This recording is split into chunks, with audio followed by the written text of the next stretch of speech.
15 सितंबर साल 1900 कुछ Greek diverse Greece के नजदीकी एंटिकेथेरा नाम के आइलैंड के तट पर डुबकियां लगा रहे थे और तभी उन्हें अचानक से एक डूबा हुआ जहाज मिला। इस 2000 साल पुराने डूबे हुए जहाज में छुपा हुआ था एक खजाना जो भरा हुआ था हीरे जवाहरात और मूर्तियों से। इसी खोए हुए खजाने में एक बहुत ही खास चीज छुपी हुई थी, एक ऐसी चीज जो कई दशकों तक साइंटिस्ट की नींदें गंवाने वाली थी।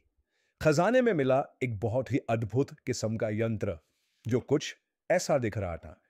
यह एक 2000 साल पुराना यंत्र था और फिर अगले 50 सालों तक इस पर रिसर्चेस करने के बाद जब एक साइंटिस्ट जेरिक प्राइस ने इसे एक्सेस के जरिए देखा जानने के लिए कि इसके अंदर एग्जैक्टली क्या है, तो ये तस्वीर सामने आई।